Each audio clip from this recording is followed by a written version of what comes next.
you also have to remember that even if the person struggles with it, they judge it, it's uncomfortable, they also might not respect it. And you also need to realize, okay, if they can't respect my request, how am I going to change my behavior so that I mind my own boundaries, so I protect my peace or I protect my body or whatever it is that you are protecting with that limit?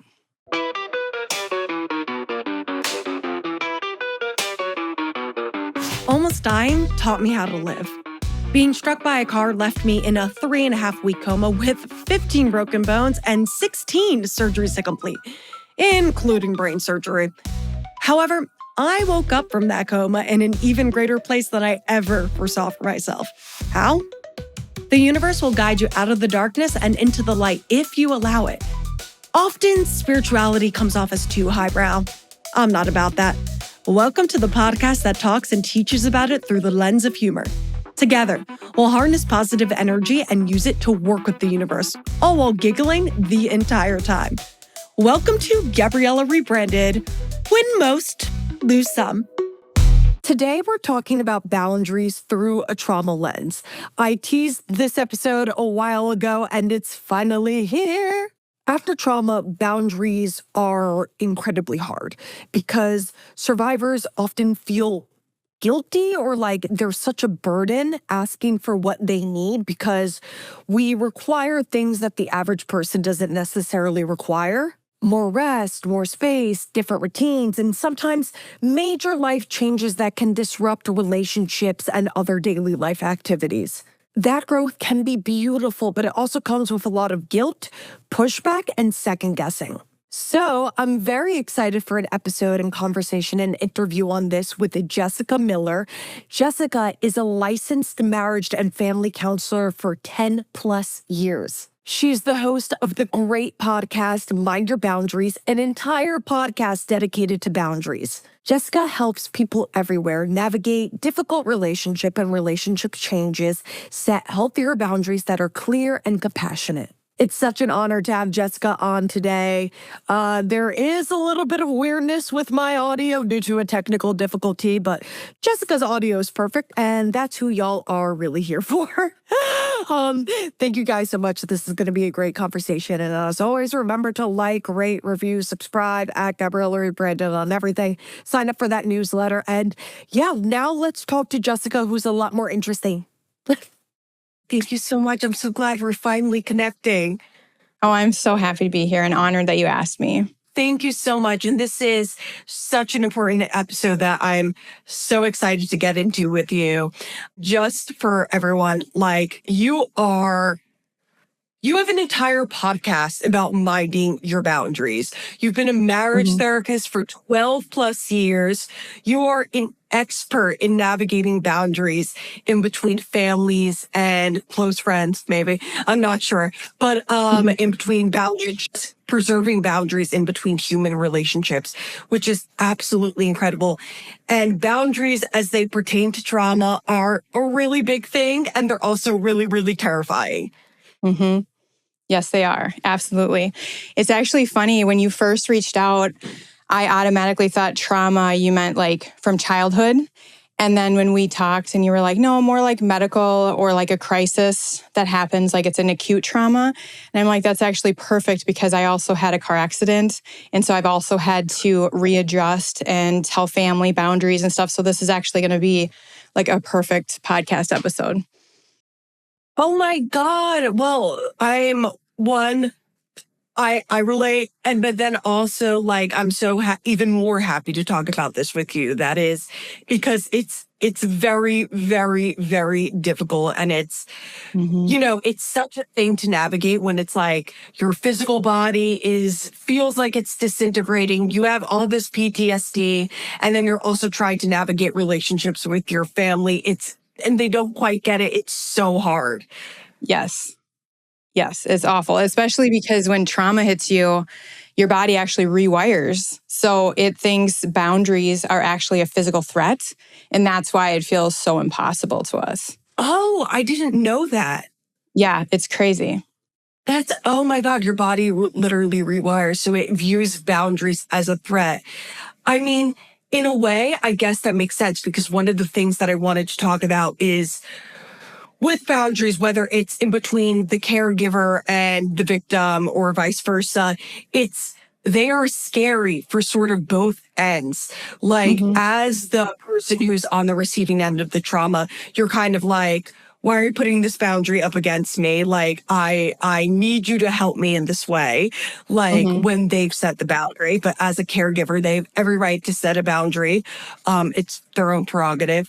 And then as trauma victim yourself, when you try to set a boundary, you're one, terrified to do so because it's this Hmm. sort of weird thing that you feel like you're setting.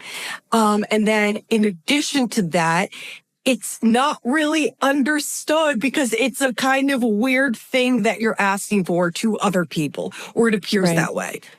Yeah. Or it's just something totally new because it is from the trauma or it is from the fact that you are recovering. So yeah, it can be hard to understand. But the biggest thing for me was that I had to get out of the fight or flight because when we feel like we're in a threat, like physical danger, our heart rate increases, our like prefrontal cortex completely goes offline. And then it's just our primal brain saying, get the heck out of here or avoid danger at all costs. And so for me, a trick before I even communicated my boundaries was to exhale longer than I inhaled. So if you inhale for 4 and then you exhale for 6 and you just do that a few times, you actually activate your parasympathetic, which then puts you back in charge. Your prefrontal cortex comes back online. You're thinking clearly. You're not in fight or flight. You don't think you're not like under threat, and you can actually communicate your boundary a lot better. See, that's something that that's fascinating, but that's something that I especially struggled with because I had a frontal lobe injury to my Oh, brain. So living in fight or flight was something that was a big problem for me yeah, for years and something that I'm still working on a little bit. So then as far as communicating boundaries, that was sort of like a double whammy, so to speak. absolutely. Yeah. Yeah, which is it's so interesting. So I think the most interesting thing, especially because you lived it, one of the hardest things is that your boundaries, they're not really, I don't want to say they don't make sense to other people, but they can be brand new. They can be Hmm. boundaries that you haven't had before. They can be a little bit of like a shock to the other person's system. Like, why do you suddenly need this thing that you didn't need before? What Hmm. is a way to safely communicate a boundary that the other person you're communicating the boundary to may not understand at all why you have that boundary? I think it's being extremely transparent. So, like for me, I would say one of the biggest things for me was my physical capability changed a lot. And I've always been known in my family to outwork the men. Like I'm very strong, like for my size and everything, I'm like abnormally strong. I can work really hard. And I grew up with all brothers. And so the biggest change for me was not being able to show up to help our widowed mom in the same way. And then feeling like I'm letting all of my older brothers down and they're looking at me like I'm lazy now. And so I would have to tell them, like, I know I look the same, but if I use anything with my neck muscles, I literally have to be on ice for 3 days and I can't be a mom. I can't work. Like I'm in such intense pain. So I would have to be transparent as to why I'm shifting my boundaries and having to say, I can't actually help with this, but I could make some food or I can be more of a background character. I just can't lift a shovel this time. So I think in the beginning, when you look the same and they don't really understand why you need these accommodations or why you're setting this boundary for the very first time, I think it's good to be more transparent and say it's because of the injury or it's because I'm recovering or something like that. Does that make sense? Yes. So your physical fallout, it largely pertained to your neck. Yeah. Okay. Well, I know the neck and the spine is like the last thing you want to mess with. So I'm very sorry. I also had a neck injury, but luckily it's healed. And I'm very Oh, sorry that yours was the longevity because I know yeah. that is so particular dangerous and just hard to manage. And, I did a whole episode about what not to say to medical trauma survivors. And one of the things we said is, I'm sorry, because the only response to I'm sorry is either thank you or it's okay. And Right. it's not something, it's not, I'm not thankful that you have basic human empathy, and it's really not okay. It's Right. really not okay. So what I actually said to you is that fucking sucks. And That's what I that's a say. lot to deal with. That's a lot to deal with, especially Yes. as a mom. Especially Hmm. as a mom, like I'm lucky in the sense that I was 23 when my accident happened. Like I can't imagine having children and then Hmm. having that is an experience that I am very thankful I didn't have to have. And that Hmm. it must still be really, really hard at times. Yeah, it is. It definitely is. It's definitely an Yeah. identity shift. Like you have to grieve and accept your new identity. Oh, yeah. There's a whole big identity shift. And Hmm. which is part of why people don't necessarily understand why you're setting the boundaries that you're setting, because it's like you before this happened, you didn't need those things. You didn't want those things. Hmm. They weren't at all. Right. A harder question is I have been on the receiving end, and I'm sure lots of other medical trauma survivors have been as well, of someone not really being kind towards your boundaries and not Hmm. having the best reaction to why you're setting them, and not having the best reaction to why you're setting them, and sort of being like rude on the entire end, and maybe not even listening to your boundaries, maybe not even respecting them at all. Hmm. What is your advice for navigating that situation where it's like, no, I need this? Because I'm sure, as is the case for me, as is the case with your neck injury, you look fine, but Yep. it's like you look fine. And it's like when you can't walk, like you're in a wheelchair, you're on crutches, that's obvious. But when it's something Yeah. like your neck, your brain, you look fine. And it's so hard to be taken seriously that this is an Hmm. issue that you're having. Yeah. Well, I think it's really important for us to remember our why, like why we have to set it. The other one is the thing that really pushed me, because I was always a people pleaser. So even before the car accident, I had a horrible time setting boundaries. I actually really felt like I couldn't set a boundary because the guilt was so intense. So I had to work on like my why. And then also when I learned that resentment, when I wasn't standing up for myself and saying no and protecting myself, even before the trauma, I was resenting the relationship or resenting the person. So that also helps me, knowing that when I do set and hold a boundary, I'm protecting the relationship, I'm not hurting them. And the other thing is it really filters out the takers in your life. So when you set a limit and people really don't like it because they want to keep getting whatever they're getting from you and they don't want the change, I guess I took that as like, okay, there are going to be some people where the relationships change because I finally can see what the relationship actually is. And even if that relationship dies off a little bit, then that makes room for maybe healthier relationships to come into my life. I couldn't yes, that's louder than because I was a people pleaser before my accident. I am working on it now, but trauma makes you a little bit more of a people pleaser at first, Yeah. which is another thing we could talk about. But I definitely, once I started being strong in my boundaries, which took a bit, I also noticed very much the takers in my life. And I did have some relationships either fall away or Mhm. just they're a lot farther back, because I noticed the people that like how much I was giving, how much I was people pleasing. And when it stopped, there was almost like a little bit of like a shock to their system where they were Yeah. like, well, I don't like this new version of you that isn't, working around everything that I want. Right. Exactly. Yeah. And that's really hard because it's very painful Yeah. because we feel like we're doing something wrong because of our programming with being a people pleaser. And so it literally feels like we're bad for setting the limit. And that takes a long time to reprogram. But like once you realize that there's two types of guilt, there's healthy guilt that keeps you being a good person. And then there's conditioned guilt that comes from our childhood where we kind of fawn and we become whatever the person needs and we put other people's needs ahead of our own. When we realize that's just a conditioned response, like Pavlov's dogs, we can just work on rewiring that. You're dropping all these incredible like things on me that I didn't even know about, like healthy guilt versus traditional guilt. I'm like, this is so fascinating. Oh, good, good. um, but also after a trauma, you can kind of almost feel bad in the sense that you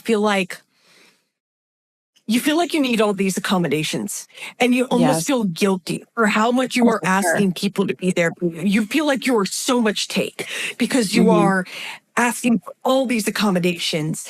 How do you work through that to ask for healthy boundaries? I think sometimes it gets a little blurry. Like if I'm asking too much, I think the best thing to do is to go towards your body to like distinguish, because we can get caught in like, am I asking for what I need or am I asking for what I know they'll accept? And really, you have to ask yourself, where am I feeling resentment? Where am I feeling overwhelm? Where am I feeling anxiety? And then start there. And if you're protecting resentment, overwhelm, anxiety, your mental health, just drainage, whatever, or your recovery, you know that that will be a healthy boundary. So I think even just starting there, knowing yourself that I do know this is a healthy boundary because it's protecting those things, I think that's better. Because I used to get trapped in that, like, well, will they even accept this? And it's like, well, it's not really about them. It's about what I need. Yeah, that's a hard thing to like battle with and go through because it's so difficult. And then also vice versa on the caregiver end, Mm-hmm. sometimes like as it pertains to the brain, because the brain, this might be a little brain specific, but I think it's for all types of trauma. Mm-hmm. Sometimes it can definitely be that you're taking it. There was sometimes definitely where with my own mother, my primary caregiver, I was violating her boundaries that were healthy boundaries. And a lot of that was because, the brain's wigging out, but there was definitely a time period. And I know other brain injury survivors or caregivers and them have had this battle where I was violating my own mother's boundaries and they were Mm-hmm. healthy boundaries. Like, I know we went through a period of time where I expected her to answer the phone every time I called her. And if she Mm-hmm. didn't answer the phone every time I called her, I would like be a little resentful towards her. And I would Mm-hmm. like have an attitude with her when she has a job. Like she's two jobs. She has her own friends. She has her own life. And I very much was like, sort of, like, how can you not answer me when I'm calling? I'm your child. I have a brain injury. Like, what I need is more important than what you Mm-hmm. need, blah, blah, blah. Yeah. How on the receiving end do you learn to take and accept people's boundaries that are healthy boundaries, even though you feel your gut feeling at first is like, but I need this and I want this? Mm-hmm.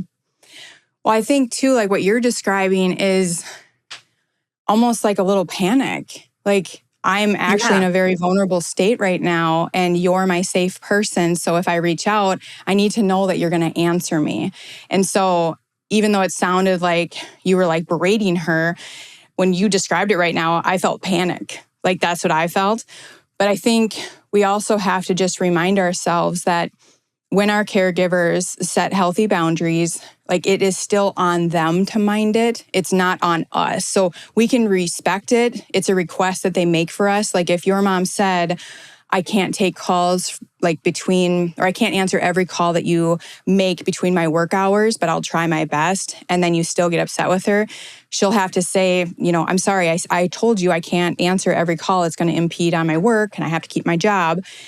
I think just talking ourselves down out of that fight or flight, like I'm not in panic, nothing bad's going to happen, nothing bad did happen. It's okay that she has this boundary.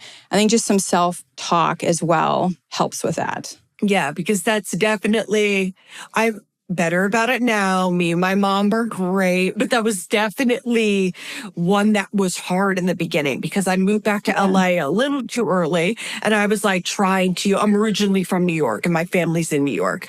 And I moved back to LA to like resume my life a little too early. And I wasn't quite healed enough. And yeah, I think that panic is a perfect way of describing it, which now I'm excited to call my mom after and be like, I was in panic because Yeah. I was living in so much panic, just trying to like sort of keep myself afloat and go throughout Mhm. life. Yeah. Yeah.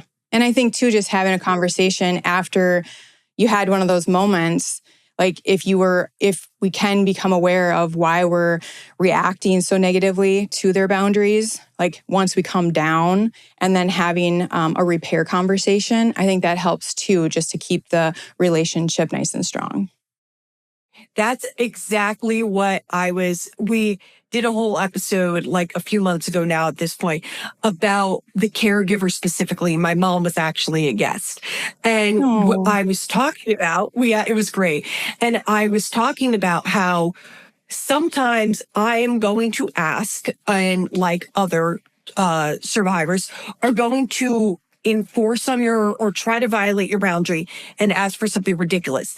After the fact, I know that. We know that. And you just need to tell us no.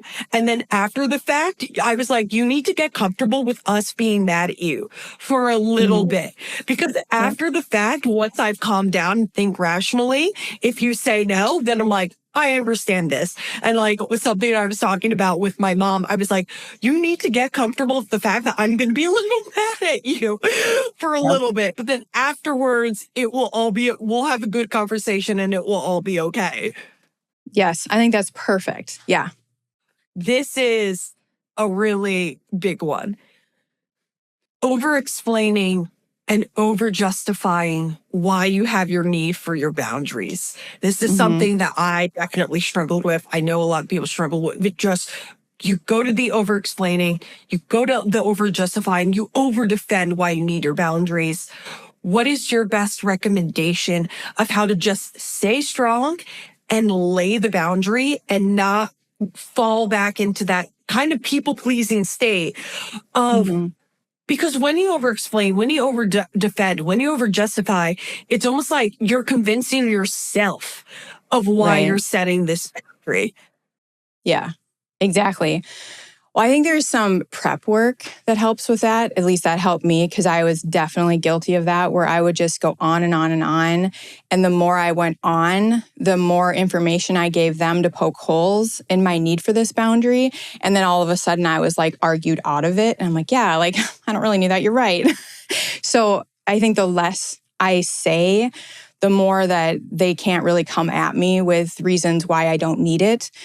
So for me, depending on who it's with, if I know that it's a person that they are just not really good at hearing limits, like maybe they hear my boundary like it's a personal attack, like I'm rejecting them or I'm abandoning them in some way. Like some people are very sensitive to our limits, and we know those people. I would splash cold water on my face. I would make sure my parasympathetic nervous system that keeps me nice and calm, that releases my oxytocin. So I'm calm as can be going into it. I have that set first. So I'll splash water on my face. If I have makeup on, I will hold ice cubes or put cold water on my wrists. I'll do the breath work. So breathing in for 4, out for 6. I will go into it knowing my why, but I also rehearse. Like I rehearse my scripts a lot so that I know what the limit is. I know how to frame it in a way that it kind of seems like it's going to benefit the other person if we can work together on it, if they happen to respect my request. And then if they push back, I just go back to, I understand how this can feel, and this is what I need. And I just keep it to that short sentence. And that's all. I don't go any further. What is so brilliant and I'm learning so much, and what's so brilliant about how you're talking about it is you're not just giving like theoretical ideas, you're giving like very factual action steps. And I'm like, oh my God, Sheena is an expert, like, which I'm I a already geek. knew, but like, we were giving such action steps. You were making it so easy for my listeners and my audience and for me to like know, Oh, like, good. oh, this is how we go about. This is exactly it. This is 1, 2, 3, 4. That's how I like to learn. I Yeah. don't do well in theories. Like when I was in school for therapy, I'm just like, oh my gosh, just give me like an actual example here. You just give me the cold hard facts, the 1, 2, 3, Yes. 4. I also have to say, I just saw your nails while you were talking, and I love your nails. Oh, thank you so much. I love your nails. They're brilliant. But yeah, it's definitely sometimes you just like, it's like, just tell me what I'm supposed to do. Because when you get the Yes. theoretical, you're like, I feel like I'm supposed to interpret this as to what I'm supposed to do. And your interpretation may not be correct. So it's like, Right. I just tell me what I need to do. Exactly. Especially if we're already struggling with our, like when we have, like when I have chronic pain now, because it like my accident happened, like it would be, 18 years ago. I still have chronic pain. And so it's like when you are in pain, your energy is draining out towards that because your body is trying to not be in pain. So we're more tired. So that's also why it's really nice for people just to say 1, 2, and 3. Like, this is how you do it. And you don't have to think too hard. Amazing. Thank you so much. Mm-hmm. So sometimes when people go through medical trauma or just any kind of trauma, really, it can be hard to sort of explain why you need what you like. It can almost be hard to articulate your boundary. Like you're Mm-hmm. not entirely sure. You just know that you need this thing, but you don't really know how to say the thing. What are your steps on getting clear about what it is, exactly what it is that you're asking for? Yes. This is where I go into my body. So when I'm confused, it's usually because I'm still trying to please people and maybe I'm not even aware of it. Like I'm like, oh, I don't even know if they would do that or if they'd be willing to do that or what I even really need here. So I go like really into my body and I'm trying to realize, okay, what's causing me to feel overwhelmed here? Like when I feel anxiety, what's making me feel it? And then I look at, okay, these are the things that are causing me to have more anxiety than I should. These are the boundaries that would help me. And then I start whittling it down from there. So check in with your body first. What's making me feel overwhelmed, really resentful of this person or anxious? And then start like figuring out like what would stop that? What would help that? And that's where your boundary is going to be. That's okay. I'm like, see, all this is giving me like I'm processing right now because all of this is so like to do where I'm like, okay, this is a good way to go about it. Where Mm-hmm. talking about the protecting the relationship, I think Yeah. sometimes I've struggled with what other trauma survivors have struggled with is it gets all pent up. It gets all pent up. And then one day you explode because Mm-hmm. you're just like, I don't know how to ask for this. I'm scared to ask for this. And then it builds up, it builds up, it builds up. And then one day you explode. Right. And then that really hurts the relationship. That I swear that was the Exactly. only thing, like the tipping point for me is when I realized, because I was very, I could not set a boundary with my mom. I thought after my dad passed away, it was my job to be her person, like kind of take my dad's place. So it was very difficult for me to say no to her. And that is something that really helped me go over the hump, learning that I'm actually ruining our relationship because when I see her name pop up on the phone, I'm like resenting her. And when she's asking to come with me and my family to every family gathering instead of going with any of my 4 siblings, like I was starting to resent her and it was hurting our relationship. And once I connected those dots, then I was able to push through that discomfort of saying no and setting a limit with her. And I just think that when you first start setting boundaries, if you are a people pleaser or a peacekeeper, start really small and then work up to setting bigger boundaries. And that's one of the hardest things when you're going through trauma is having to remember that life is traumatizing. So Yeah. everybody has their own things that they're dealing with. And like your poor mother was dealing with like the loss of her husband, the loss of her person, but Mm-hmm. simultaneously you're dealing with this big medical trauma. You're both dealing with your own traumas. And then also, in addition to that, you're still grappling with the loss of your father. It's not like you Yeah. came out of that situation with nothing to worry about. So Yeah. it's so hard to communicate when you're both dealing with your own trauma. Mm-hmm. That's such a good point. I never even thought of that. Like that I was also dealing with the loss of my dad. That's so weird. I never thought of that. Well, wow. I said something there that Yes. you Thank probably laughed. you. Yeah.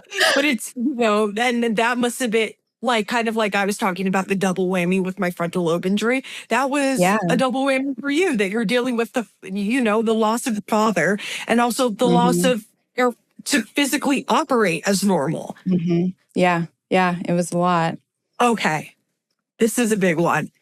So I alluded to this in a prior episode. I've teased you a little bit coming on here, but I alluded to this in a prior episode about how we were talking about the takers, all right?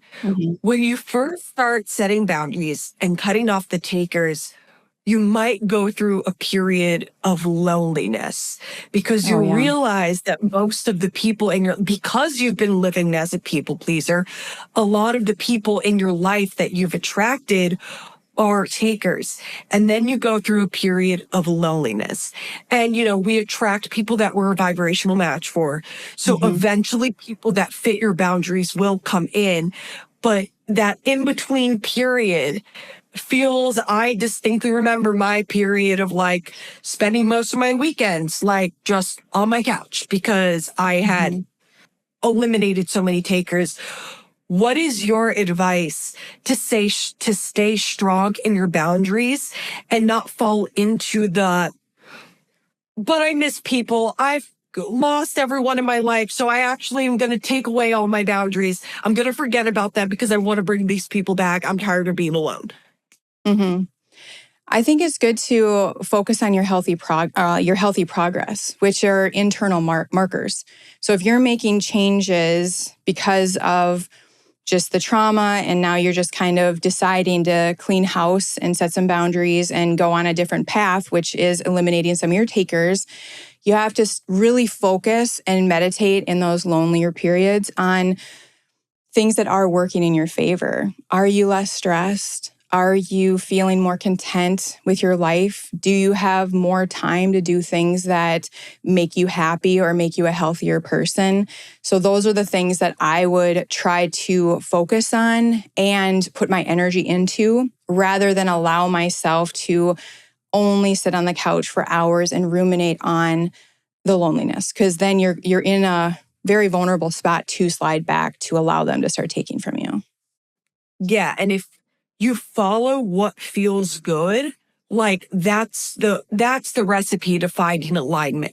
If you just follow what feels good, for me, it was a lot of various things, but I was brought to so many people by just following what felt good. And it wasn't things that I typically was very involved in, but because I was such a people pleaser or whatever, but living in what felt good for me now and just I'm not stressed now.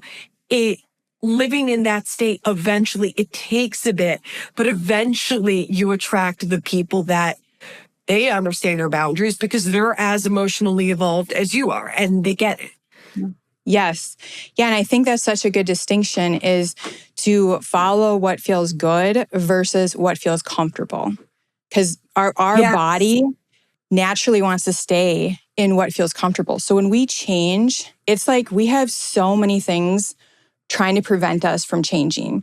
Our own biology is saying, don't change, because even if you're suffering, I can predict this suffering. I know how to manage this. So our own body and brain is telling us, don't change. And then we have family, friends. They're saying oh my gosh, you're so different. They're judging us. That makes us feel like we're going to lose our community if we change. So there's a lot of variations. So using your distinguisher or your qualifiers, if it makes me feel good, I'm going to stay in this area and I'm going to not, as much as I can, try to not fall back into what feels comfortable. Yeah, that's the hardest thing. And it's something that I've talked about before. We have to get comfortable being uncomfortable. It's when you start setting boundaries, you're going to go through a period of uncomfortable because what your body knows is not abiding by those boundaries, and it knows hanging out with whoever and preserving those relationships. And you may still have so much love for the people that you have those relationships with, but you also need to protect yourself. Yes. Yep. And when you start standing strong in that boundary, you have a chance of preserving the relationship in a more healthy dynamic. Yes, that's absolutely correct. Okay. One of the hardest things when you start setting these boundaries however they may be, however they may make sense for you, and they're giving you peace and presence, is they may be kind of judged by others.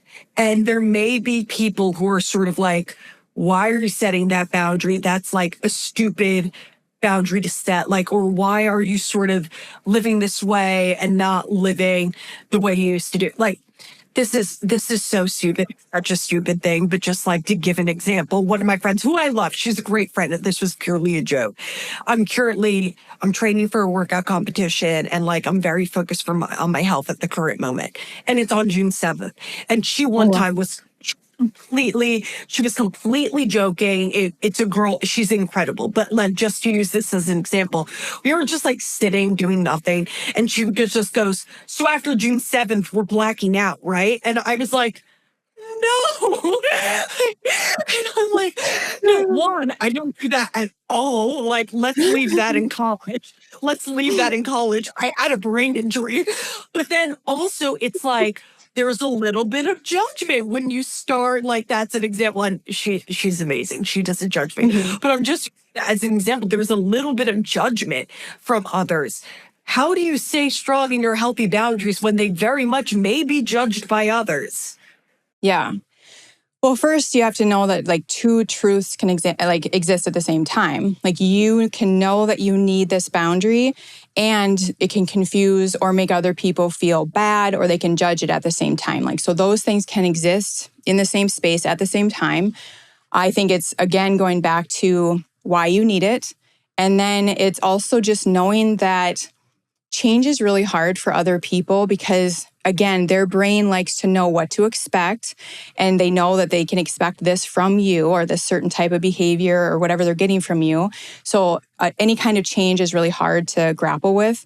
But then we have the takers, and then we also have the people where they have their identity wrapped around what they do for us. So even if our boundary is maybe even having a boundary with someone that is used to taking care of us a lot because their identity is wrapped up in being a caretaker, you just have to kind of remember that sometimes people are going to have negative reactions for whatever reason, and that's on them. Like, they can handle it, they're adults, and I can still have my need. So both exist at the same time.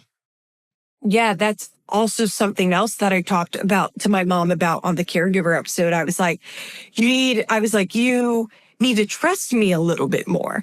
Like, mm-hmm. I understand that for a while I was so dependent on you. And, as a mom, it makes sense. She saw her baby in this terrible medical situation. She saw me have to relearn how to walk, talk, and eat. She saw all of that. So It's so hard for her now that I'm almost 5 years out and I have this podcast. I'm living by myself. Everything's fully functioning for the most part. Everything's fully functioning. And it's like hard to almost like, I was telling her, I was like, you need to trust me a little bit more. You need more.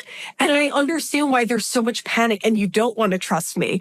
Like, you want to be my caretaker forever, but like, you need to trust me a little bit more. You need to let me do these things that I know I can do. Mm-hmm. Yep. Yeah, that's very true. Or sometimes I can't do them, but I need to learn that. I need to go and see and learn that for myself. You just can't tell me. Yeah. Yep. Exactly. The last big thing, just making sure I hit everything that I wanted to talk about with you, and we almost have. But the last big thing that I wanted to talk about is, what is your advice for getting comfortable with people having no idea why you're setting that boundary? And it's not like they're not maybe a taker through and through. Like, they're like, okay, I'll do that. But you can tell they're uncomfortable and that they don't like it. Mm-hmm. What are your tips and tricks to get comfortable with people being uncomfortable with the boundary that you have set? I think for me personally, knowledge really helps me. So just understand, like, I love to geek out. So just understanding that any change is really hard for everybody, so that they still can love me and be like, what the heck? Like, I just don't understand. Like, I guess I'll do it. But so change is really hard. And then just continuously reminding myself that it's okay that I have this need now. It's okay that if it takes some time, but then also remembering that when we communicate our limit with somebody, we're just asking that they respect it. We're not telling them to change their behavior. Like, we always know that a boundary is a personal action we'll take to mind our line. So your mom saying, I can't answer the phone all the time when I'm at work, even though you feel like it's an emergency and I have to answer all the time, I can't. She minded her boundary by not answering the call every time at work. So you also have to remember that even if the person struggles with it, they judge it, it's uncomfortable, they also might not respect it. And you also need to realize, okay, if they can't respect my request, how am I going to change my behavior so that I mind my own boundaries, so I protect my peace or I protect my body or whatever it is that you are protecting with that limit? Okay, thank you so much. So if I had to sum up everything that we would learn, all the tips and tricks, it would be check in with your body, rehearse your script, calm yourself, get comfortable being uncomfortable, which we've talked about a little bit, and yeah, just protect yourself. Just do all things. I know your why. Know Yeah. your why. Really remind yourself of your why. And when you over-explain and over-defend, you allow people more of an opportunity to poke holes in why it is you're communicating what you're communicating. Yes, exactly. Well said. I'm like, let me sum it all up. Thank Yeah. you so much. This was so brilliant. I have been dying to get you on this podcast, and it was really an honor that you came on. Oh, this was And fun. thank you so much. And to everyone, mind your boundaries. That's Jess's podcast. It's absolutely brilliant. It's a whole podcast devoted to boundaries, which I know a lot of people struggle with. So give it a listen. I don't think I need to tell people where to find you because I think Mind Your Boundaries is so big, but is there anything you would like to drop? You can just find us on Instagram, TikTok, well, all the socials. But if you want deeper knowledge, the podcast is on YouTube. The podcast is on YouTube and it's really, really great. And I'm a firm believer in watching people's podcasts. Thank you. Thank you so much. It was an honor to have you. It was so fun. Thank you very, very much for having me on. Okay. And I'm sorry that my audio sucks, everyone, today. Thank you. And this has been Gabriella rebranded, Win Most, Lose Some.